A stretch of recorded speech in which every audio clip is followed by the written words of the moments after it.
Just ahead on CTV News.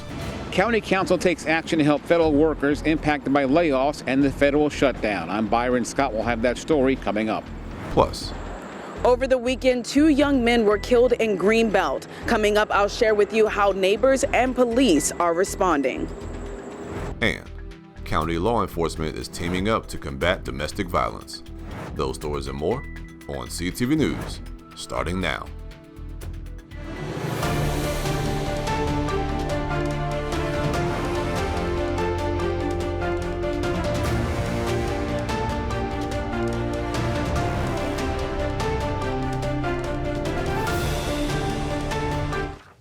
Good evening. This is CTV News for October 7th. I'm Jonathan Hunter. And I'm Katara Jones. Thanks for joining us. With the shutdown of the federal government in Day 7, Prince George's County Council votes on legislation aimed at helping federal employees. Byron Scott has our story. I was an EEO specialist. For Adrian Birch, legislation before County Council offered a possible lifeline. I was forced to retire. After 36 years as a federal employee, she was let go. And so now I am struggling to find a job. I'm 54, I had the years of service, but I can't collect my full retirement benefit because I'm too young. Sponsors obligate or out furrows. Birch was at today's council session where the big topic was CB 024, the Federal Worker Emergency Assistance Act. It was introduced by Walla Blagay. I introduced this in March of this year, and it's taken quite a while. We initially wanted to give money and things like that, but we have a deficit. We have a tight budget, especially in 2027. We do expect that we will be facing even a tighter budget than we were in FY26. So we are providing what we can right now, which I know people would want more, but we're providing the best we can. The measure would give laid-off federal employees priority hiring for county government positions. It calls for incentives for local businesses that employ displaced public workers and expands food assistance programs to families in need. I have been, and I'm currently a furloughed employee at the U.S. Department of Housing and Urban Development for the past 19 years. A public hearing was held before the vote, but only 3 people spoke, many telling CTV that they were afraid to go on the record. We did not deserve to be laid off for doing the jobs we were hired to do as public servants. It's been very sad because it's unfortunate that a lot of Black people are being affected by these layoffs. I've had excellent performance. I've been a hard worker, so it was very disheartening for me to be laid off. Thousands of federal workers in Maryland have been laid off this year, and with the added pressure of the shutdown, now in Day 7, a surge of those in need is expected. We're here to support what's happening here to make sure that families have what they need and then show up as a resource, right? Our lines are growing. We now serve roughly around 5,000 families each month. A lot of those families are Prince Georgians. With tens of thousands of federal workers in Prince George's County at risk, the vote passed 11-0. My entire career, I started in DOD, I started as a summer hire, and so I gave my entire life to the federal government. Byron Scott, CTV News. Thanks, Byron, for that story. The Federal Worker Emergency Assistance Act goes into effect in 45 days. Governor Westmore announced the launch of a loan program aimed at helping employees impacted by the government shutdown. The Maryland Department of Labor's Federal Shutdown Loan Program is now accepting applications. It's for essential government workers, those who have to work without pay during the shutdown. The workers can receive a one-time no-interest loan of $700. Governor Westmore says the loan is aimed to help people with rent and food.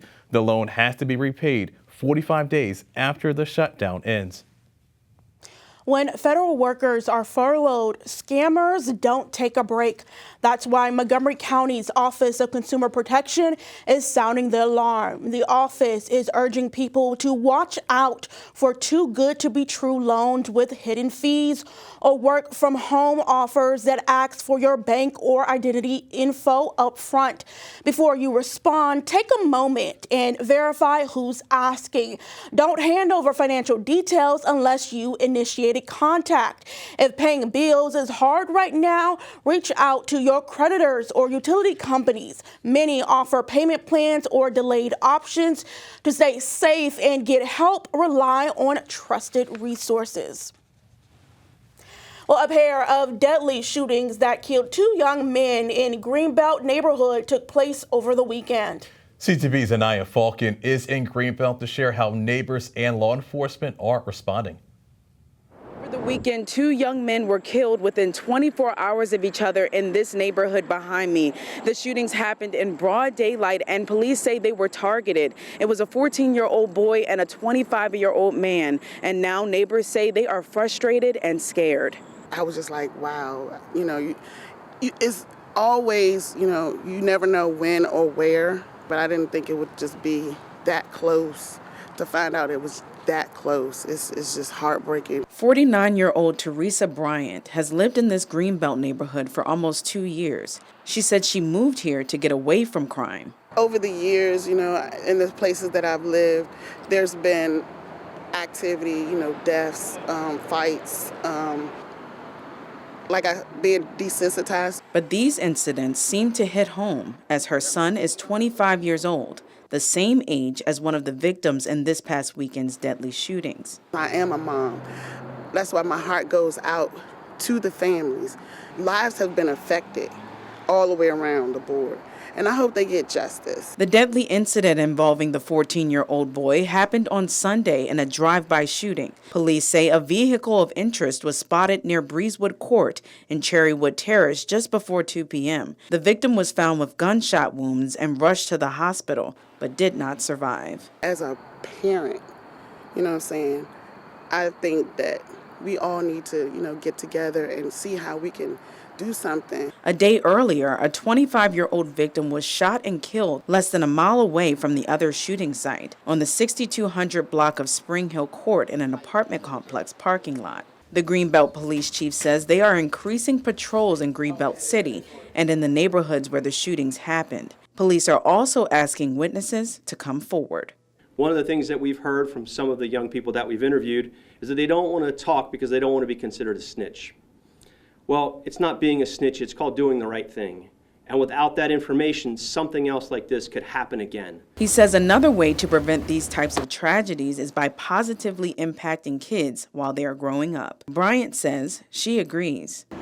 It's self-preservation a little bit.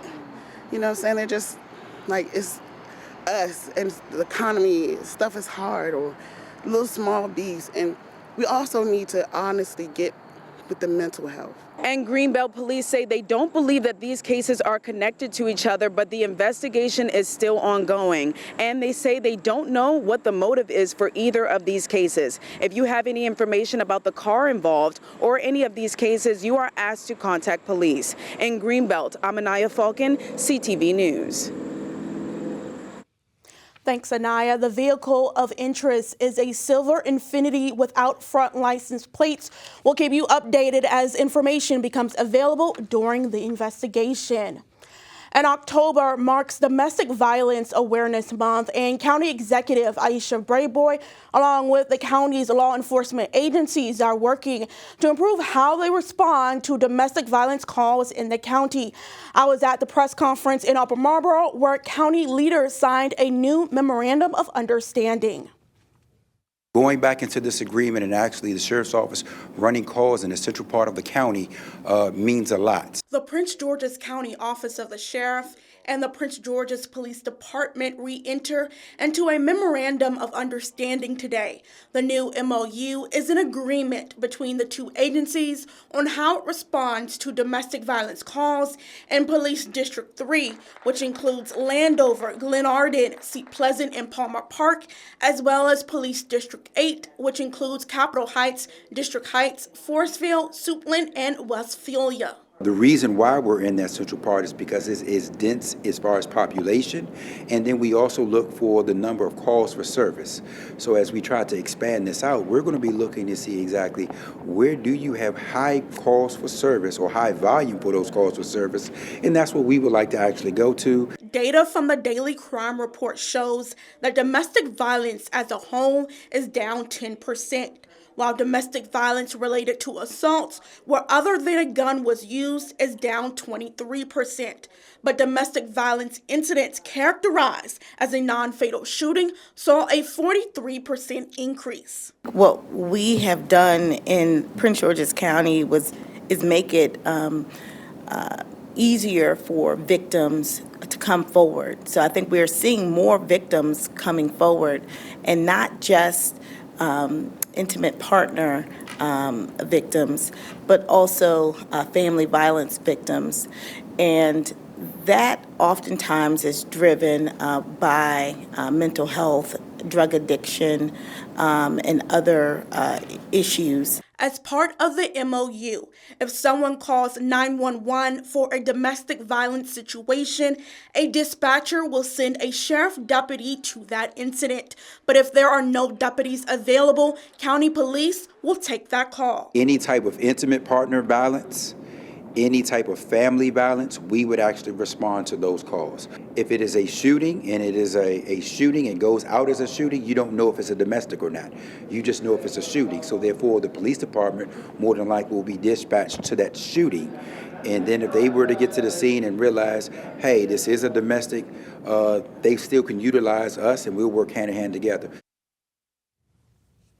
If you are dealing with domestic violence, there is help available. You can call the National Domestic Violence Hotline. That number is 1-800-799-7233. The Trump administration is still trying to deport Kilmar Obrego Garcia to the African country of Eswatini. A federal judge on Monday asked the Trump administration to show evidence of their plans by Wednesday. U.S. District Court Judge Paula Zenas says she will consider an order to release Obrego Garcia as part of his habeas corpus petition.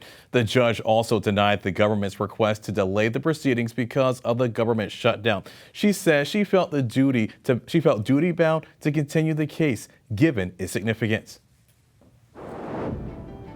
And you're watching CTV News. I'm Jonathan Hunter. And I'm Katara Jones. Still to come. After 3 battles with cancer, she's still finding ways to inspire others. Coming up, we'll tell you how one woman turned her pain into purpose. You gotta believe without seeing. You gotta keep going, keep breathing. When you face a day, it feels like you're gonna break.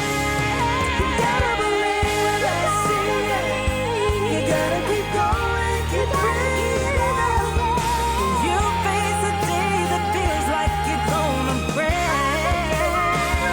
So lean on the ones that love you, the guardian angels above you, and think about when peace just another color. Ooh, just another color. Just another color.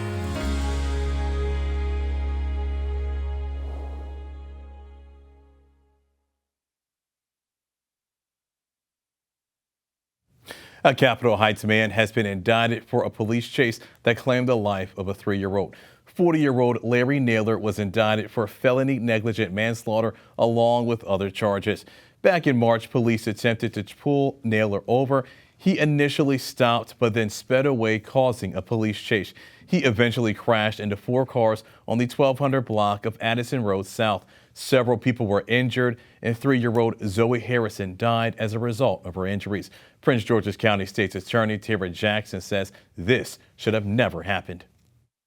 We have indicted Mr. Naylor for, again, failing to abide by a lawful stop of a police officer. And so, in our opinion, Mr. Naylor is at fault for not abiding by that stop. In Maryland, Attorney General Anthony Brown announced the officers will not be facing any charges. County Council Vice Chair Crystal Oriata introduced a bill that would limit when police can engage in a chase. Prince George's police need your help identifying a suspect wanted for an attempted armed robbery. On your screen, you can see this suspect pointing a rifle at an employee and demanding money. This is security camera footage from inside the Dollar Plus store located at the 7500 block of Landover Road on September 25th. The suspect then fled from the scene without any money.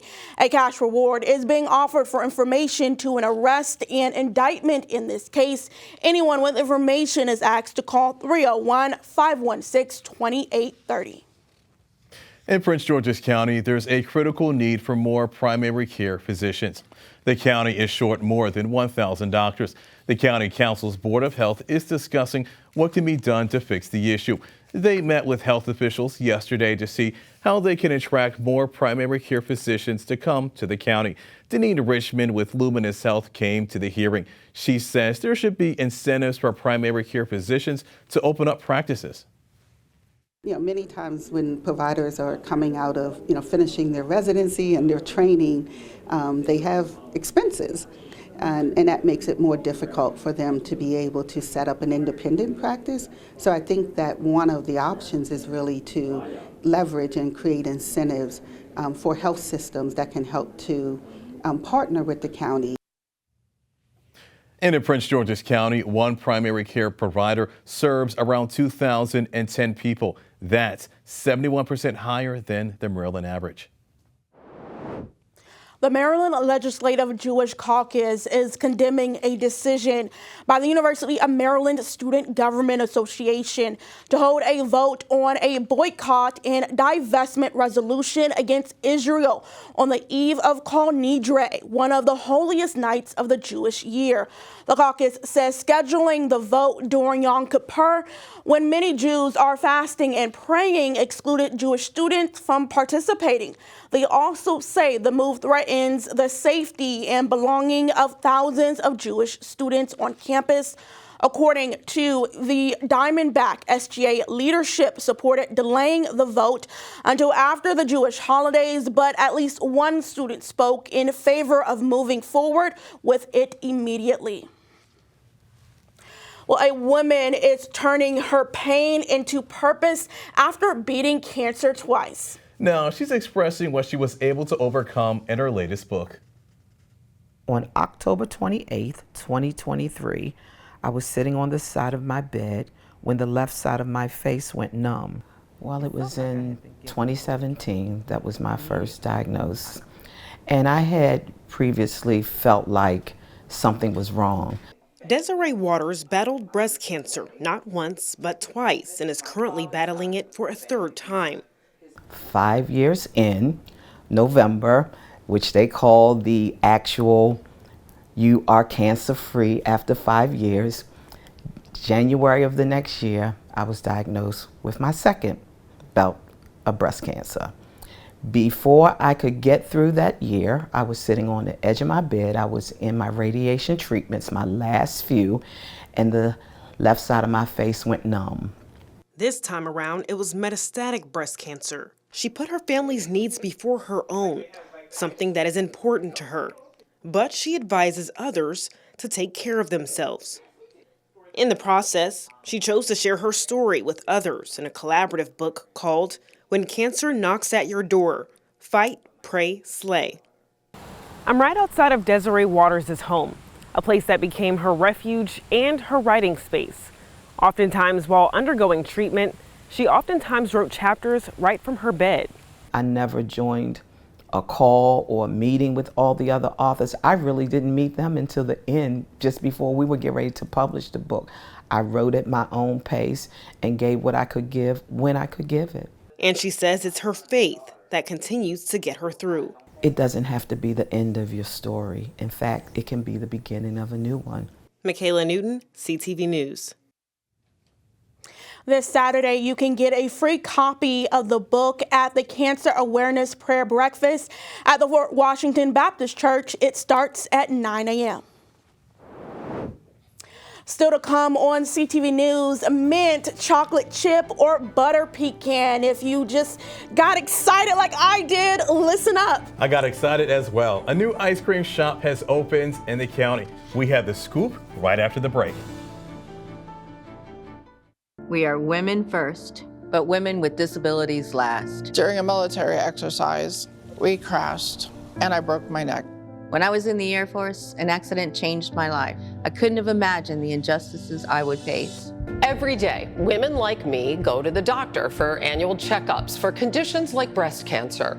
Early detection saved my life. But women with disabilities face a cruel reality: inaccessible medical facilities and equipment. In the 25 years since my injury, I have not seen a gynecologist. There's not one accessible OBGYN in my community. I found lumps in my breast. I went to a doctor's office I was told was accessible. But when I got there, I couldn't get through the front door. I don't know where I'd be today without access to testing. Our veterans deserve better. Help PVA fight for access at pva.org. If words were enough, I would help you bear your burden. I would watch each child of yours grow strong and true. Teach them to read and to write and to sing, so that their voices be forgotten nevermore. If words were enough, I would sate your hunger, and you would know you are my sister, my brother, my child. If words were enough. It's so hard to predict a sick kid who just keep getting sicker, but we needed to be together as a family. My family is my entire life. My family means the world to me. When we're together and we have support from Ronald McDonald House, we can be a little stronger. They provide food and a place to rest your head, and they will help you through every step. That's what gets you through every day when you don't know how else you're gonna make it. It makes you feel like you're not alone. Welcome back. A new kind of fight is unfolding at the Maryland Renaissance Festival, not with swords and shields, but in court. Festival organizers are taking legal action against ticket scalpers accused of reselling tickets for hundreds of dollars above face value. President Joel Smith says this season drew nearly 400,000 people, with 18 of 19 days sold out, sparking the scalping surge. Official tickets cost $32, but some resold for as much as $400. The festival is suing resellers and asking customers who overpaid to email proof of purchase for free admission next year. Franklin's, a new ice cream store, held its grand opening today in Hyattsville. Franklin's plans to have 30 flavors of regular ice cream and even vegan ice cream flavors to choose from. Some of the flavors include cherry pie a la mode, confetti cupcake, and chocolate almond crunch. We stopped by and spoke with the owner to find out what sets Franklin's apart from other ice cream places. Even on mundane things like our mint chocolate chip, it's steeped fresh mint rather than extracts, so it has a completely different taste profile. Everything is made in-house, including all of the mix-ins. If you see a brownie mixed in our chocolate, it's because we made it here. The toffee we make here, so we use higher quality ingredients than even a Ben & Jerry's would use, let alone a Baskin & Robbins. Franklin's Ice Cream will be open from noon to 9 p.m. The shop has two entrances, one on Route 1 facing Rhode Island Avenue and another one on the trolley trail behind the building. The once major pharmacy, Rite Aid, is set to close remaining stores here in Maryland and nationwide.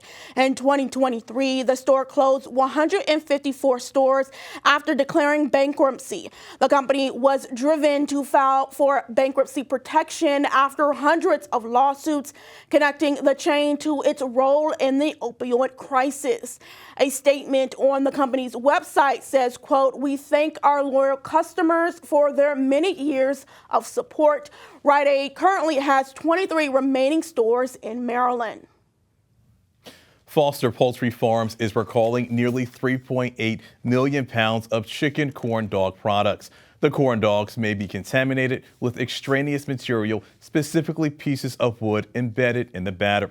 The problem was discovered after the Food and Safety Inspection Service received a consumer complaint involving an injury from consumption of these products. Anyone with this product should throw it away or return it to where you got it from.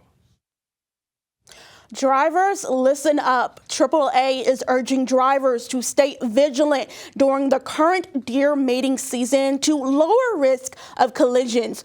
October to December marks deer mating season. According to the Insurance Institute for Highway Safety, from 2014 to 2023, more than 1,900 people nationwide were killed in crashes involving animals.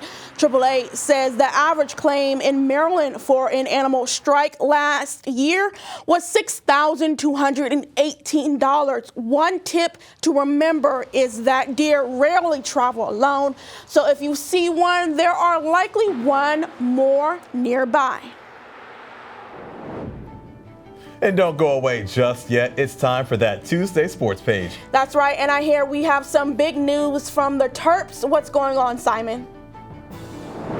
What's going on, sports fans? Don't move, because I have some soccer and college football news coming your way after this commercial break. You've been diagnosed with type 2 diabetes. You have to carefully monitor your health for the rest of your life, and you have an increased risk of developing cardiovascular disease. Cut. Type 2, take 2. Action. You've been diagnosed with a new purpose: to fight for the amazing life you made for yourself, to look that risk of heart disease square in the face and say, no, not me. You've been given a new opportunity to live. Get started at NoDiabetesByHeart.org.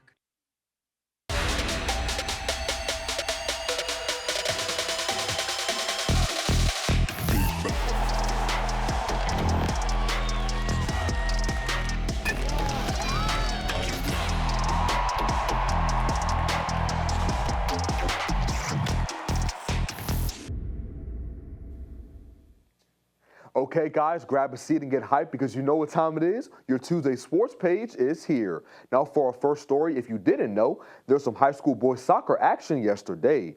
S. Parkdale remains undefeated at 8-0 after their 2-1 win over Laurel. Bowie shut out Wise 8-0 to remain undefeated on the season as well. And finally, Crosson grabbed their 5th win of the season after taking down Surrattsville 3-2. Meantime, some disappointing news out of College Park, as 3-star cornerback Kamari Bing has decommitted from the UMD football team.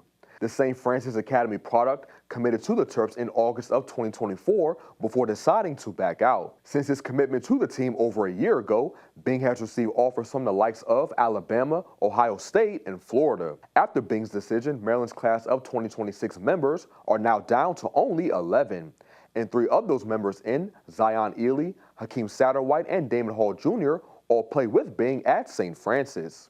And sticking with football news, the football team's looking to get back in the win column this Saturday after their disappointing loss last week, where they gave up 21 points in the 4th quarter against Washington to lose the game 24-20. The Terps will host another Big Ten foe in Nebraska for their next matchup. Now the Cornhuskers are another conference opponent that has been playing very well this season so far, as they sit at 4-1.